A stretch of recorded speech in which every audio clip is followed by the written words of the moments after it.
In Booker T. Washington's book entitled Up from Slavery, he tells an interesting story about a Moroccan man who visited the Jim Crow South.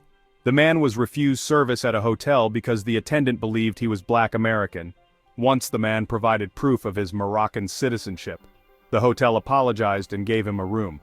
The moral of the story, Washington said, was that white Americans didn't have a problem with so-called Black American skin color.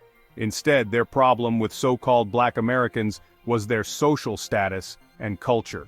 In the early 1920s, a new religious group would build upon Booker T. Washington's insight while Father Divine was in Saville, New York, teaching his followers that race did not exist and Marcus Garvey was campaigning for a separate so-called Black nation. Might I note that white and black is not a race, it's social status. What is social status? Social status is the relative level of social value a person is considered to possess. Such social value includes respect, honor, assumed competence, and deference. On one hand, social scientists view status as a reward for group members who treat others well and take initiative. There is a difference between nationality and ethnicity. The 14th Amendment stated, "All persons born or naturalized in the United States and subject to the jurisdiction thereof are citizens of the United States and of the state wherein they reside." This might sound like a good thing, but it was game ran to steal the indigenous Nubian people of America birthrights. Key word here is subjects. Subject means to throw below, sub means below, and ject means to throw. The key difference between an adjective and a noun lies in their function within a sentence. A noun names a person, place, thing, or idea, while an adjective describes or modifies a noun, providing more information about its qualities. Black and white when referring to a people is a modifier, meaning to change. Black and white are adjectives, not nouns. Truth of the matter is that black and white is not nationality or birthrights. Do the Chinese call themselves yellow? Do the Hindu call themselves brown? Do Africans call themselves black? No. This is only happening under this mystery Babylon system and rules. This is one of the things Noble Drew Ali came to set the record straight on. Noble Drew Ali said, "I brought you your nationality, your religion, and title to your vast estate." A prophet named Noble Drew Ali was spreading the word that so-called Black Americans weren't really Black Americans at all, and never were they African American, Negro, Black, or colored folks. Noble Drew Ali was born Timothy Drew in North Carolina in 1886. His exact birth date is debated, with some records suggesting different years. This ambiguity adds a layer of mystery to his origins. People report of seeing a green comet in the sky on the night before his birth. Some report an earthquake on the night of his birth. There are conflicting stories about the early life of Noble Drew Ali. One version states that he was born Timothy Drew in the late 1800s to freed slaves in North Carolina. After that, details about his childhood differ widely. Some say he was orphaned and raised by Cherokee Native Americans. There is one theory that he became a celebrated Broadway and circus performer. Another describes him as the son of a Moroccan Muslim father and a Cherokee mother. Yet another theory held by some followers was that he was adopted by an abusive aunt who once threw him into the fire. Some say this is how Noble Drew Ali got his burn marks. In this version of Noble Ali's biography, this version holds that he left home at 16 and joined a band of Romani people who took him overseas to Egypt and the Middle East. On this leave, he comes in contact with Eastern religions including Islam according to the official Moorish science temple beliefs. He never received a formal education but at some point came into contact with Eastern philosophy. Drew Ali reported that during his travels in Egypt, he met a high priest of Egyptian magic. In one version of Drew Ali's biography, the leader saw him as a reincarnation of the founder. In others, he claims that the priest considered him a reincarnation of Jesus, the Buddha, Muhammad, and other religious prophets. According to the biography, the high priest trained Ali in mysticism and gave him a lost section of the Quran. This high priest's name was Dusé Ali, who also trained Marcus Garvey. Dusé Mohamed Ali, November 1866, the 25th of June 1945, was a Sudanese-Egyptian actor and political activist who became known for his African nationalism. He was also a playwright, historian, journalist, editor, and publisher. In 1912 he founded the African Times and Orient Review, later revived as the African and Orient Review, which published in total through 1920. He lived and worked mostly in England, alongside the United States and Nigeria respectively. In the latter location he founded the Comet Press Lieutenant and the Comet newspaper in Lagos. Dusé Mohamed Ali was born in 1866 in Alexandria, Egypt. His father, Abdul Salam Ali, was an officer in the Egyptian army. His mother was Sudanese. He received his early training in Egypt, but at the age of 9 or 10, his father arranged for him to go to England to be educated. Ali had originally intended to study as a doctor, and had started on related studies before his father's death. His father died in 1882 while serving at the Battle of Tel el-Kebir in Egypt. After that, the younger Ali, then 16, was forced to return to Egypt, settling affairs with his father's estate. Ali returned to England. Afterward, he wanted to write and act. On completing his studies at the University of London, as the ward of Canonbury, he pursued studies at King's College London. Dusé Mohamed Ali was a part of the ancient mystic shrine in Egypt. Dusé Mohamed Ali was a part of the ancient mystic order of Melchizedek. Dusé Mohamed Ali tapped Noble Drew Ali. Additional scholarship has uncovered another possible biography for the leader in this version. Noble Drew Ali is born Thomas Drew in Norfolk, Virginia in the late 1800s. He is orphaned and adopted, but in this narrative the Canaanite temple is created not by him, but by a man named Abdul Hamed Sullan. Sullan was a Sudanese immigrant who taught a religion of Islamic Masonry, which became very popular. The next record of a Thomas Drew appears in 1918, when he registers for the World War I draft in Newark, New Jersey. Drew is turned way due to severe burns on his arms. He had moved to New Jersey years earlier, worked as a day laborer, and began doing religious preaching, during which time he could have been exposed to Sulman's teachings. His early years were spent in a region marked by the aftermath of the Civil War and the rise of the Jim Crow laws, which enforced racial segregation and disenfranchised of the reclassified native Nubians, who had been paper genocide into now being called so-called African Americans. He experienced a childhood marked by poverty and racial discrimination in the Jim Crow South. The harsh realities of segregation and limited opportunities for so-called African Americans shaped his early worldview. Little is known for certain about his early life. However, it is believed that he was deeply influenced by the struggles and resilience of his community. Some accounts claim he traveled widely as a young man, seeking knowledge and experiences beyond the confines of his hometown. These travels exposed him to diverse cultures and ideas. He may have joined a group of circus performers, which would have provided him with a unique perspective on life and human nature. The circus was a melting pot of different people and traditions. Some stories claim he even met the Dalai Lama during his travels. Whether true or not, these tales highlight his quest for spiritual and philosophical understanding. Around 1913, Drew experienced a profound spiritual awakening. This period marked a turning point in his life, leading him to seek deeper truths and higher purposes. He claimed he was visited by a prophet while working as a railroad porter. This mystical encounter profoundly impacted him, setting him on a path of spiritual discovery. This encounter led him to embrace Islam and study mystical teachings. He delved into various religious texts, seeking to understand the deeper meanings of life and existence. He changed his name to Noble Drew Ali, signifying his new identity and mission. This transformation was not just personal but also symbolic of his commitment to his newfound beliefs. He believed he was chosen to uplift so-called African Americans. His teachings aimed to inspire and empower his community, offering them a sense of pride and purpose. He saw them as descendants of ancient Moabites, a belief that redefined their identity and heritage. This perspective challenged the prevailing narratives of the time. He taught they were misidentified as Negroes and were robbed of their true heritage. His mission was to restore their lost identity and connect them with their ancestral roots, offering a new vision of self-worth and dignity. In 1913, a visionary movement took place.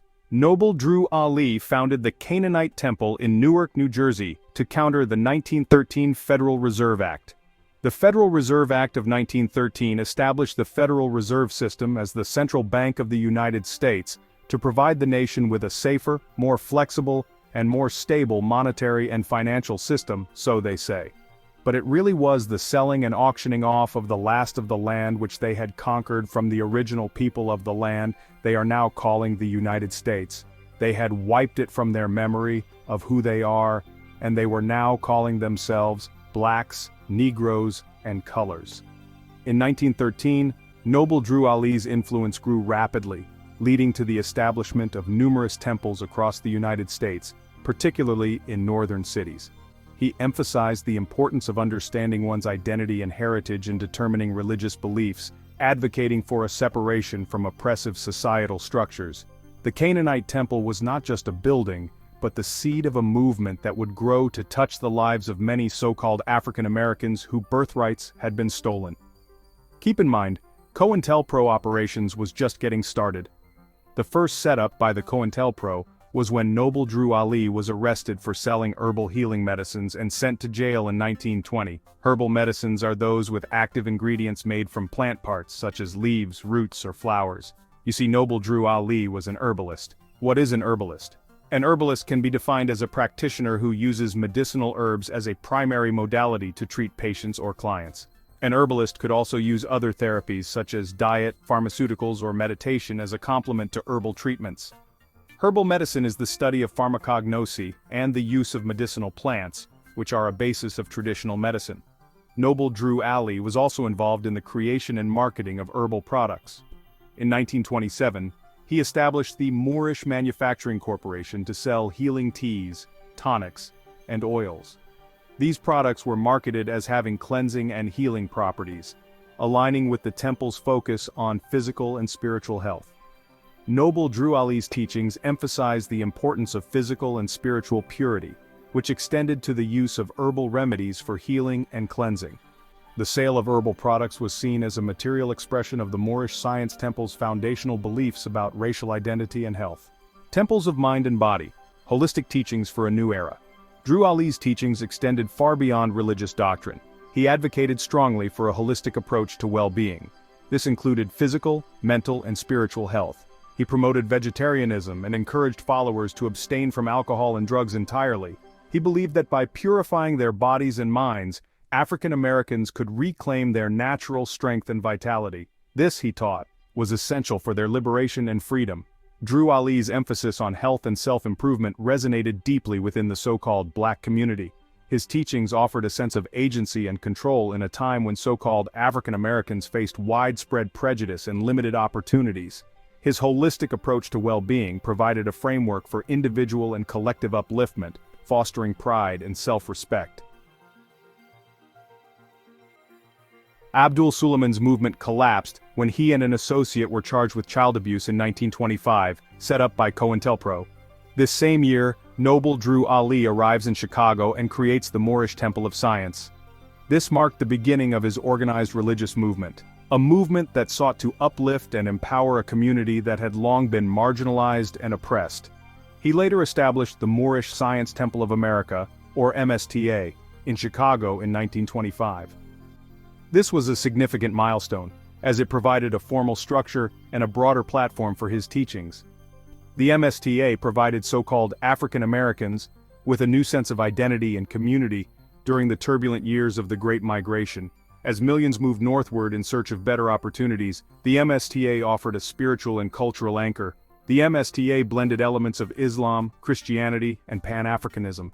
This unique synthesis resonated deeply with many, offering a spiritual path that was both familiar and refreshingly new.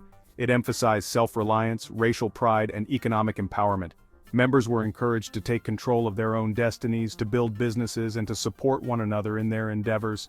Drew Ali urged his followers to reject the label of Black, Negroes, or colored.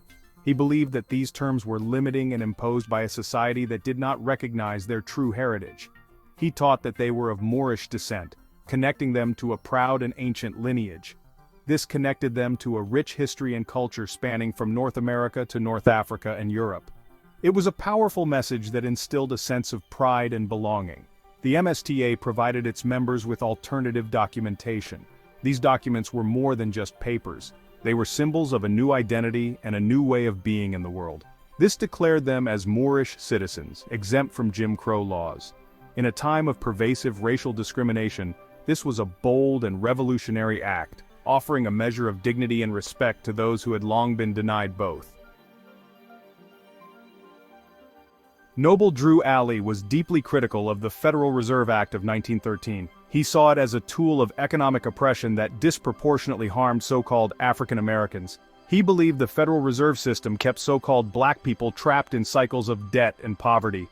Noble Drew Ali knew that the reclassification of the America indigenous Nubian people was to steal their birthrights to the land. He encouraged his followers to withdraw from mainstream banks. He advocated for financial independence through self-sufficiency and cooperative economics. While details of his specific campaign against the Federal Reserve are scarce, his message resonated widely. His critique of financial institutions reflected a broader distrust of the government and its economic policies. This sentiment was shared by many African Americans who faced systemic discrimination. By urging his followers to create their own businesses and financial institutions, Drew Ali offered a path towards self-determination and economic justice for all. The Holy Quran of the Moorish Temple of America, also known as the Circle 7 Quran, is a compilation of 3 literary works. Chapters 1 through 9 are from a text called the Aquarian Gospel of Jesus the Christ by Levi Dowling, which details Jesus' interactions with other religious figures and his travels around the world. Chapters 20 through 45 are from a book named Unto Thee I Grant, published by a group called the Ancient and Mystical Order Rosicrucis, also known as the Rosicrucian Order, and the Rosicrucian is a movement. AMORC, which stands for the Ancient Mystical Order Rosicrucis, is a Rosicrucian organization.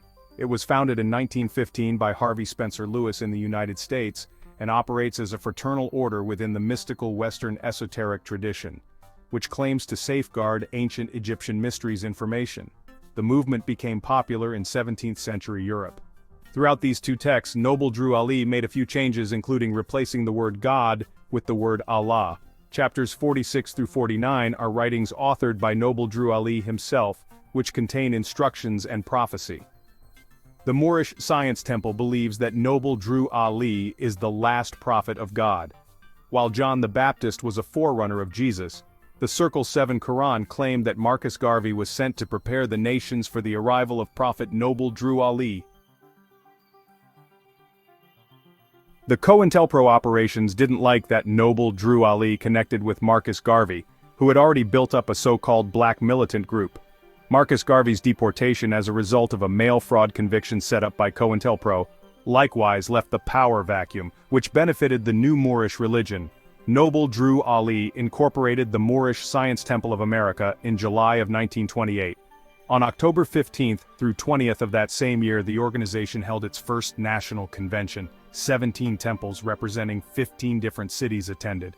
The organization also established businesses such as the Moorish Manufacturing Company, which sold products like Moorish mineral oil and Moorish bodybuilder herbs and blood purifiers. They had a grocery store and a restaurant on the south side of Chicago. They had their own newspaper called the Moorish Guide. Noble Drew Ali wanted to ensure that Moors were receiving positive reports around the south side of Chicago. Noble Drew Ali said, "I hereby inform all members that they must end all radical agitating speeches while at work in their home or on the streets. We are for peace, not destruction. Stop flashing your cards at Europeans. It causes confusion." The Prophet's strategy was to merge his idea of a new national identity with accepted norms of law, order, and patriotism. He didn't want his group to be stereotyped as gullible and disrespectful like so-called Black Americans. Instead, he hoped that they would be accepted as superior, dignified, and disciplined Moroccans to aiding the success of the Moorish movement. Structurally, Drew was inspired by Garvey's Universal Negro Improvement Association, UNIA, hence modeling the MSTA along Garveyite lines of ancillary units like the Moorish Manufacturing Corporation, the Moorish Guide, and the Sisters National Auxiliary, Haddad and Smith, 1993.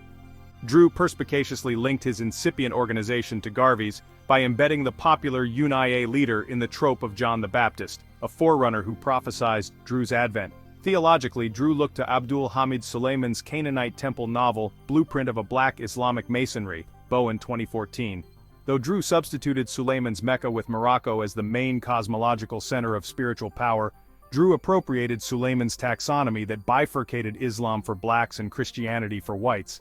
This unique Mohammedan-Masonic nexus, premised on a romanticized Pan-African and Pan-Islamic genealogical identity, anchored the MSTA ideology. The central teaching of the temple is that so-called African Americans are descendants of Moors, an ethnic group who established the holy city of Mecca. They believe that the Moors and other non-Europeans are descendants of tribes like the Hittites, the Canaanites, and the Hematites and the Moabites. Noble Drew Ali taught that all of these ethnicities are known as Asiatic people. He claimed the Romans established Christianity after they killed Jesus, who was also a descendant of ancient Canaanites and Moabites. He believed that Jesus' ministry was focused on freeing the poor from their oppressors and promoting peace, but the rich Romans in power rejected it. The Ten Commandments within Christianity were allegedly a way for these rulers to continue to live lavishly, while the poor suffered according to Moorish science. The Prophet Muhammad emerged fulfilling the works of Jesus and establishing Islam, the true religion of all Asiatic people. Asiatic people are known as Muslims, a term that the Moorish Science Temple claims is synonymous with the more mainstream term Muslims. Historically, the term Moor was used to refer to people of mixed Arab, Spanish, and Berber ancestry, who settled in North Africa between the 11th and 17th centuries. The word comes from the Latin term Moorish, which the Romans used to describe the inhabitants of Mauritania province. The Mauritania province encompassed portions of present-day Algeria and Morocco. Eventually, Moor was used by Europeans to describe Muslims in general, irregardless of their region of origin. The term Moor really means one of the city of Ur, Chaldea, spelled M-U-U-R. Noble, Drew Ali proclaimed that peace would come when each nation began to worship according to their own religion. These nations, including the American Moors, were not enslaved but were POWs, stripped of their true identity and labeled as blacks, colored or Negro, as punishment for refusal to follow their ancestral ways. Moors could never be slaves. What is a POW? POW stands for prisoner of war. It refers to individuals, typically members of the armed forces or those who are considered part of the armed forces, who are taken captive by an enemy during a conflict. These individuals are detained and subject to certain protections and obligations under international law, as outlined by the Geneva Conventions. The Prophet Noble Drew Ali is said to have been sent by God to warn Asiatics in America to repent and honor your mothers and fathers before it's too late.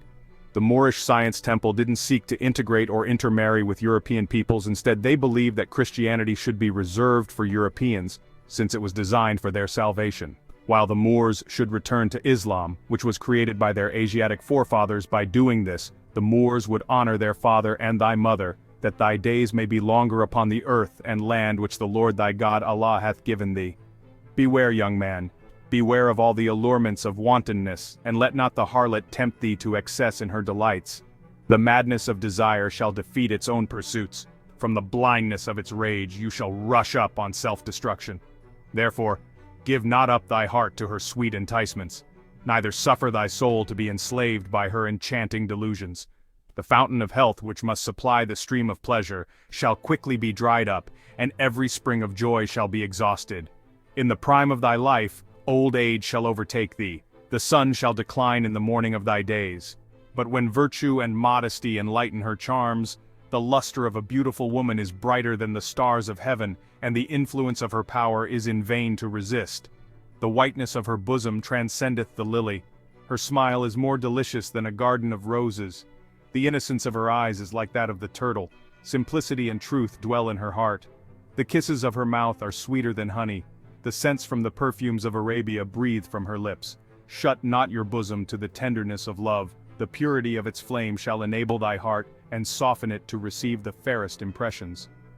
While Drew was aware of mainstream Islamic tenets from Ahmadiyya Muslim literature produced out of South Wabash, Chicago, and evangelical censures from Sati Majid, a Sudanese missionary, the Moorish leader warily but pragmatically steered clear of Islamicizing his movement, maintaining a hesitant embrace of Orthodox Islam at best. Abu Shuk, Hunwick, and Ofahe, 1993. Instead, Noble Drew Ali favored a metaphysical disposition of Islam, based on universal principles of love, truth, peace, freedom, justice, and equality, through a conversion to Islamism, where neophytes swapped Christianity and blackness for a Moorish American nationality, symbolized by taking on surnames of El and Bey. The truth of the matter is that Noble Drew Ali wasn't teaching Islam the religion, he was teaching Islam civics. Noble Drew Ali forged connections within Chicago's corrupt political system. One of the most powerful black men in the state was named Daniel Jackson, who maintained legal and illegal businesses through a system of bribery. He bought police protection licenses and other accommodations for himself and his allies by investing his profits in public service projects. Noble Drew Ali received ties, though uncomfortable acceptance within the religious so-called black community. This arrangement allowed Jackson to control the black vote, whose impact was significant enough to secure the election or the defeat of Chicago politicians. This political influence in turn allowed him to demand favors from the incredibly corrupt Mayor Bill Johnson. In short, Daniel Jackson had the ability to protect or destroy any so-called black business. The Moorish Science Temple wanted to ensure he was on their side. Noble Drew Ali also sought to become a kingmaker himself and wield his members' votes for the organization's benefit. For several months, he made high-profile visits to centers of political life, which were reported in the newspapers during the Moorish National Convention. A lavish costume ball was held. The timing of the event, which was close to an upcoming election, encouraged state representatives and a judge to attend. The opening address at the ball was given by Alderman Louis Bernard Anderson, who was running for his 7th term. The closing address was given by Oscar de Priest, a well-connected political player, who would go on to become the first Northern so-called African-American member of the U.S. House of Representatives. Daniel Jackson was also invited, but declined, citing his busy schedule as a result of a recent appointment to the Illinois Commerce Commission. The Moorish Science Temple endorsed Alderman Louis Bernard Anderson and he easily won re-election. After the election, Noble Drew Ali's visit to the Illinois Capitol for the inauguration of Governor Lewis Emerson was reported in the newspaper. Within 1 year of its incorporation, the Moorish Science Temple gained 7,000 new members, and revenue from the increase in newspaper subscribers, customers, and membership fees came flooding in, and with it, unscrupulous people looking for a lucrative business opportunity. Accusation of embezzlement and misappropriation of funds emerged, which was a rumor started by COINTELPRO operations. In response, Noble Drew Ali excommunicated leaders in Chicago and Detroit.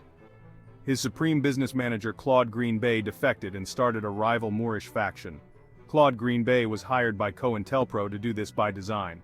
COINTELPRO operation agents were using informants to cause division in the organization. They were sending letters to each temple leader, wired up, to set each temple against each other. Hoover and his boys had to shut down the Moors ASAP. Yet the path towards forging a monolithic pan-national movement was fought with uncertainties. In January 1928, Noble Drew Ali attended the Pan-American Conference in Havana, Cuba. At said conference, the Prophet received from the nations of America the mandate recognizing the Moors' claim to the Americas, and simultaneously, the expiration of the European mandate to occupy Moorish lands in the Western Hemisphere. The issuance and invocation of this official proclamation of real Moorish American nationality serves as constructive notice to the nations of the world. The Moors are back. This event was significant as it recognized the Moors' rightful claim to the Americas, and served as a notice to the world that the Moors had returned to reclaim their birthright, precursor to the series Applied Solutions for Moorish Nationals. Drew and several aides traveled to Havana, Cuba, to attend the 6th Pan-American Conference to represent the Moorish community. Sister M. Lovett L. G.G. of Illinois said that the Holy Prophet asked her, "Do you have anyone in your temple that can speak foreign languages?" She said yes. At that time she was the Grand Sheikess of Temple 9. She said that one cold night that she took Brother C. Kirkman Bey to the Holy Prophet's office where she said, "Brother Prophet, this is the brother that I was talking about." She said, "I thought that I was introducing him to the Prophet, but they already knew each other because they had gone to school together." She said that the Holy Prophet asked Brother C. Kirkman Bey, "Can you speak High German?" Brother C. Kirkman Bey said, "Yes, but I am a little rusty." She said that the Holy Prophet reached into a trunk, pulled out a book, and dusted it off with a feather duster, and handed it to Brother Kirkman Bey, and he read from it. The Holy Prophet was satisfied and told him that he had to go down to Cuba, and he wanted him to go with him. Brother C. Kirkman Bey told the Prophet that he had a wife and a child or children. The Holy Prophet let him know that they would be provided for, that he needed him. This is the big one. The Holy Prophet took Brother C. Kirkman Bey to the Pan-American Conference in Cuba in 1928. At that time, the Holy Prophet went there and represented the Moors, and there was an Indian chief representing the American Indians. The conference was in Havana, Cuba, and the nations of both North, South, and Central America were present. Secretary of State Hughes of the United States represented the United States at this conference. Brother C. Kirkman Bey was the interpreter for the Holy Prophet at this conference. Brother I. Cook Bey said that when the Holy Prophet and Brother C. Kirkman Bey's ship was tied up at the dock, the Cuban army was standing on the dock, and Brother Kirkman Bey said something to them in Spanish, and the army came to attention. Then he and the Holy Prophet came down from the ship. Man, who was Kirkman Bey, the man with the gift of tongues? All praise be to Allah.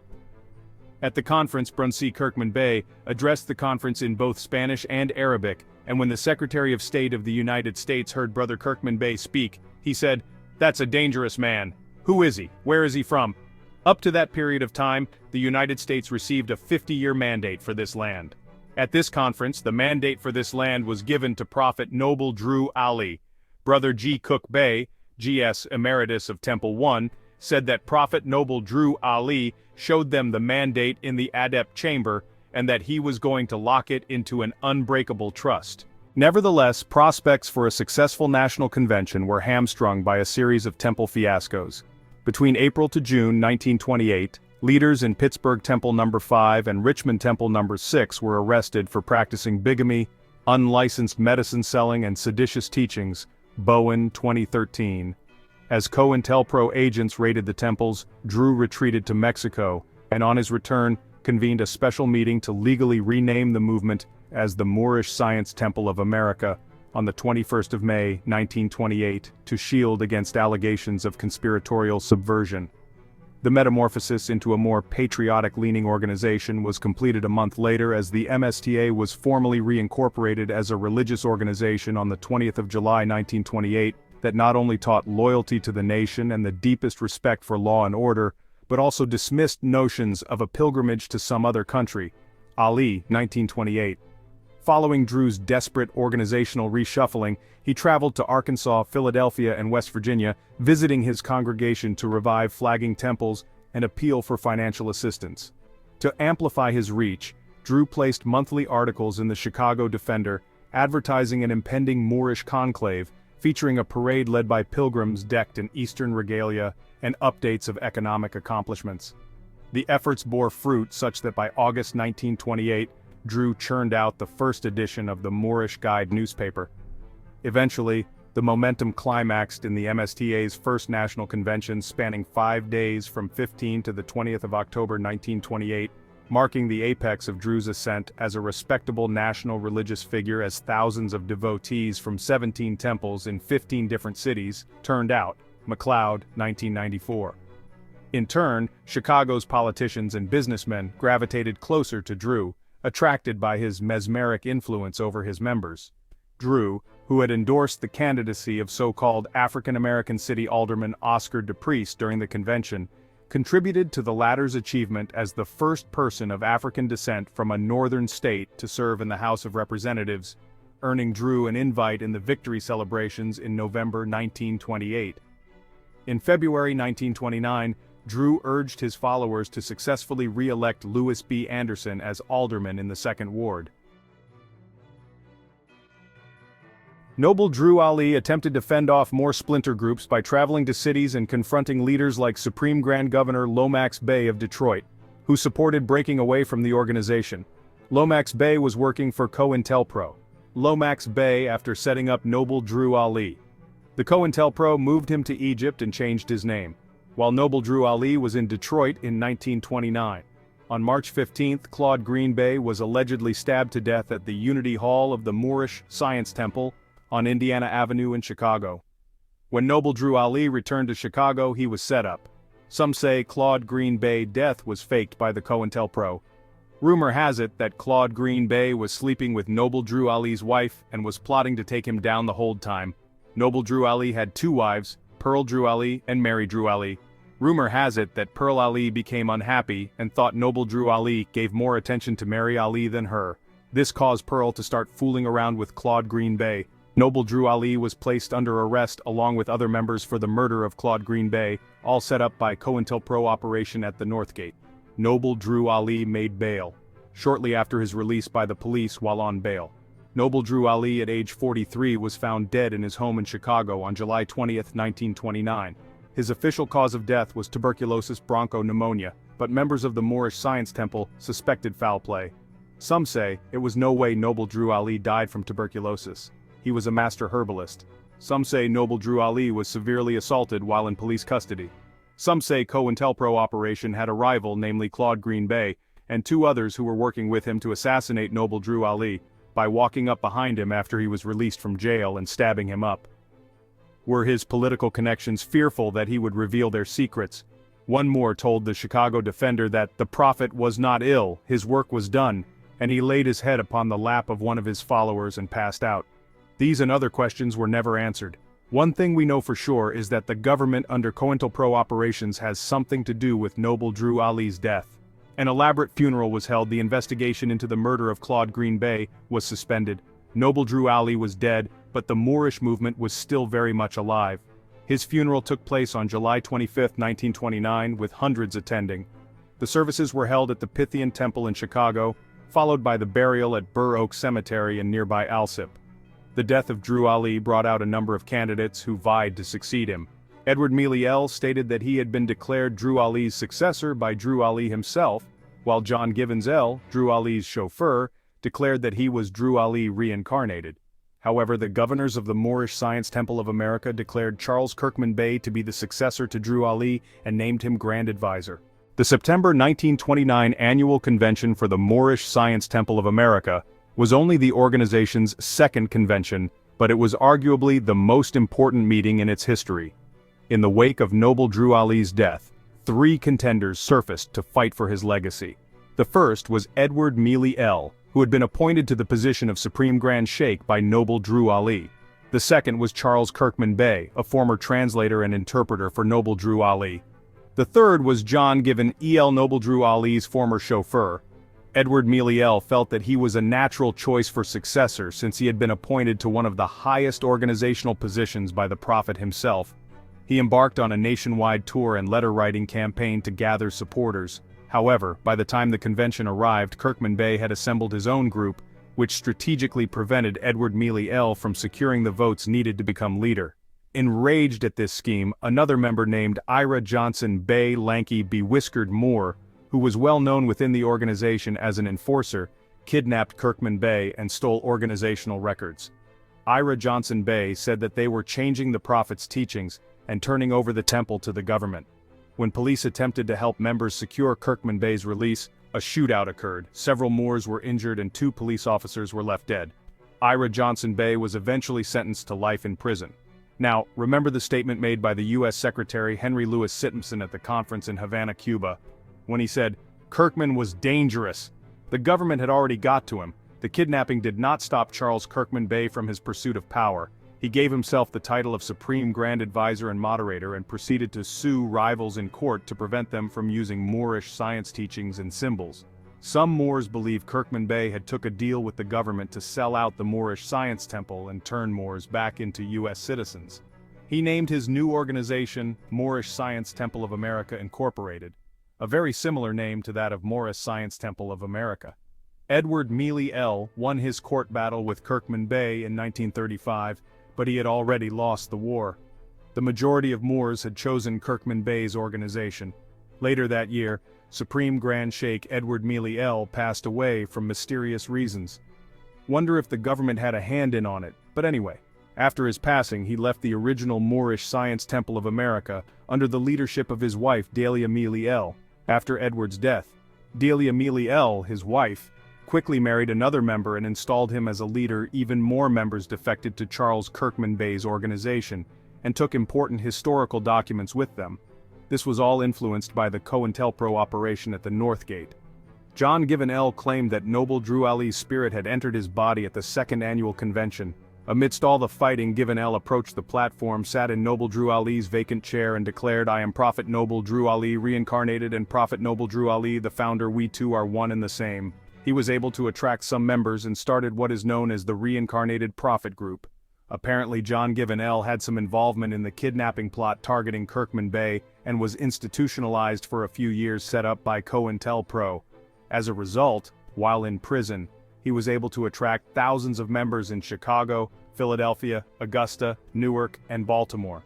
During this time, another important religious group called the Nation of Islam was growing quickly in Detroit, Michigan in 1930. I want to take you back in time to one of the most catastrophic economic downturns in history, the Great Depression. And it all started with a series of unfortunate events, one of which was the closure of Big Mama's Bank, after the death of Noble Drew Ali. Picture this, it's 1929 and the stock market is booming, everyone's investing, and it seems like the good times will never end. But then October 24th hits, Black Thursday. The stock market crashes, losing almost half its value in less than a week. This event is often seen as the symbolic start of the Great Depression, but the stock market crash was just the beginning. In 1930 and 1931, a series of regional banking panics swept across the United States. People heard that banks were in trouble and lined up to withdraw their money, causing bank runs. Big Mama's Bank was one of the first to close its doors because she closed the contract out with the USA Corporation. This was nothing personal, it was business. They no longer had Big Mama's land or mineral rights. Now let's talk about the ripple effects. The closure of Big Mama's Bank put the USA Corporation out of business. It set off a chain reaction. Other banks already teetering on the edge also started to fail without enough reserves and no deposit insurance. Millions lost their life savings. Unemployment skyrocketed by 1932. 1 in 4 workers was out of a job, factories shut down, farms were lost to foreclosure, and people went hungry. Lower incomes meant people spent less, perpetuating the economic slowdown in a seemingly never-ending cycle. But why did this happen? One major reason was the Federal Reserve laissez-faire approach. Unlike today, where Jerome Powell and the Fed act aggressively to keep interest rates low and provide credit, the Fed of 1929 did little to intervene. This inaction allowed the crisis to deepen internationally. The impact was just as severe. Governments imposed tariffs and import quotas, leading to a global economic slowdown. The Great Depression lasted for a decade, becoming the longest and deepest economic downturn in U.S. history. In response, significant changes were made. The Glass-Steagall Banking Act was passed, creating the FDIC to ensure individual bank accounts and separating commercial banking from investment banking. These reforms aimed to prevent another catastrophic failure. And let's not forget the role of one of Big Mama's babies, Noble Drew Ali.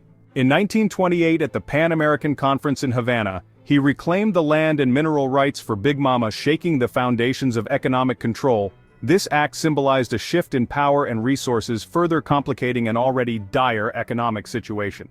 As we look back, it's clear that a combination of factors led to the Great Depression: a stock market crash, bank failures, and policy mistakes by the Federal Reserve.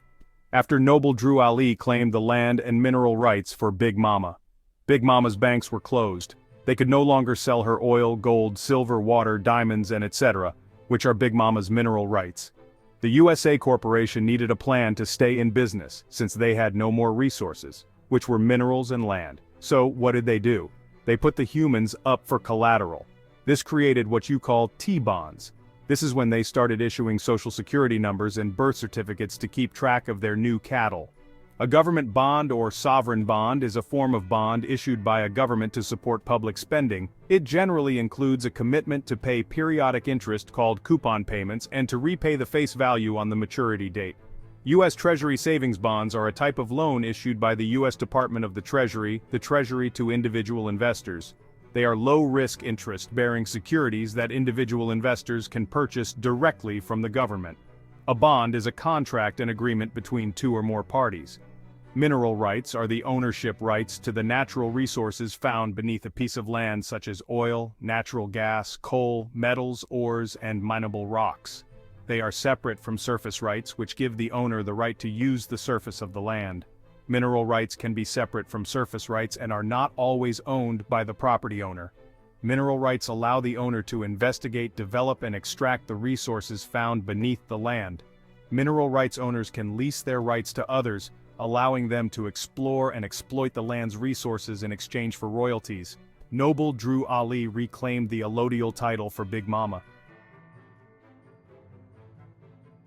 The term 5 civilized tribes refers to 5 Native American nations: the Cherokee, Choctaw, Chickasaw, Creek, and Seminole. They were so labeled by the U.S. government in the early federal period for being Europeanized. The real titles are El, Alabama, Bay, Day, and Ali. They are known for their resistance to U.S. policies and their ongoing fight for self-determination. The term 5 civilized tribes is now considered by many to be a pejorative term, as it implies a sense of inferiority for tribes who did not adopt these specific aspects of European culture. However, the term is still widely used in historical accounts and academic literature. Known for their sophisticated written language developed by Sequoyah and their established government structure, known for their agricultural practices and their role in the Civil War, a powerful nation with a complex social structure, and a history of resistance to forced relocation. A large and influential nation with a strong cultural identity and a history of alliances and conflicts. Keep in mind, the 5 civilized tribes are one nation under God. It states that the names El, Bay, Day, Al, and Ali belonging to the Cherokee, Choctaw, Seminole, Creek, and Chickasaw tribes respectively, with meanings relating to God, ruler, knowledgeable, and the exalted. Seeds of Empowerment, the Moorish influence on the Nation of Islam. While Noble Drew Ali's movement faced internal conflicts and external pressures that led to its decline after his death in 1929, his legacy continued to influence later generations of activists and religious leaders. Noble Drew Ali, born Timothy Drew, founded the Moorish Science Temple of America, MSTA, in 1913. His teachings emphasized the importance of self-identity, self-reliance, and the reclamation of American heritage. Despite the challenges faced by the MSTA, Drew Ali's vision of empowerment and spiritual awakening left an indelible mark on the Moorish American community. The Moorish Science Temple of America laid the groundwork for the rise of so-called Black nationalist and Pan-Africanist movements. Drew Ali's message resonated with many so-called Black Americans who were seeking a sense of identity and purpose in a society that marginalized them. The MSTA's teachings on the importance of knowing one's history and heritage inspired a wave of Moorish consciousness that would later be seen in various movements throughout the 20th century. Its emphasis on self-determination and Moorish empowerment deeply influenced the development of the Nation of Islam. The Nation of Islam, founded in 1930 by Wallace D. Fard, built upon the foundation laid by the MSTA. Fard's teachings, which were later expanded by Elijah Muhammad, echoed many of Drew Ali's principles, including the importance of self-reliance, economic independence, and the rejection of the oppressive racial categories imposed by white society. Elijah Muhammad, the leader of the Nation of Islam from 1934 to 1975, was reportedly a member of the MSTA in the 1920s. His time with the MSTA likely influenced his later work with the Nation of Islam. Under his leadership, the Nation of Islam grew into a powerful force advocating for the rights and empowerment of African Americans. Muhammad's teachings emphasized the importance of self-discipline, economic self-sufficiency, and the reclamation of Nubians' heritage, all of which were central to Drew Ali's vision. While the Nation of Islam developed its distinct theology and organizational structure, it shared key tenets with Drew Ali's teachings. Both movements emphasized the importance of self-knowledge and the rejection of the negative stereotypes and labels imposed by a racist society. They also promoted the idea that African Americans should take pride in their heritage and work towards building strong, self-sufficient communities. These included the rejection of racial categories imposed by whites, the embrace of Islam, and the belief in the inherent dignity and worth of so-called Black people.